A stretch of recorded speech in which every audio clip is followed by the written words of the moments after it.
আমার হাজবেন্ড বলতেছে আজকে খুব মজা করে ইফতার বানাতে। তো সে নাকি অনেকদিন ধরে ইফতার খায় না, শুধু কালকে বানাই নেই, এখন এই জন্য বলতেছে অনেকদিন ধরে নাকি খায় না, তাই তার জন্য এই আয়োজন।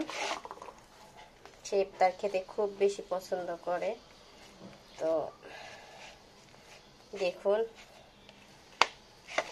Hello everyone, welcome back to Sharmin's blog. তো আমি আজকে অন্যরকম করে আলুর চপটা বানাচ্ছি, পেঁয়াজ ভেজে দেইনি। তো দেখতে থাকুন।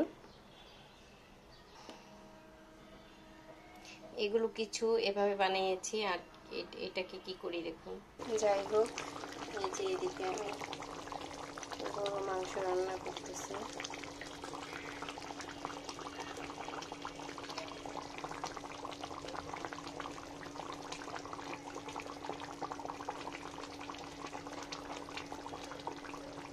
রান্না করতেছি, আর এই যে এখানে হচ্ছে এই 3টা দিয়ে মেয়েকে ভেজে দিব, আর এইগুলো নর্মাল রেখেছি, আর এই 2টা আমার হাজবেন্ডের জন্য, আর এটা আমার জন্য। তো ভাজতে চলে যাই। তো এই যে ফাইনালি দিয়ে দিয়েছি।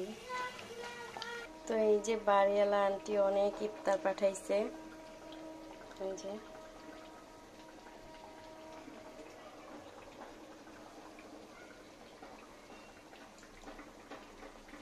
অনেক ইফতার পাঠাইছে। এই যে আমার গুলি হাজবেন্ডের জন্য স্পেশাল, আর এগুলো এই যে বাড়িওয়ালা আন্টি পাঠাইছে।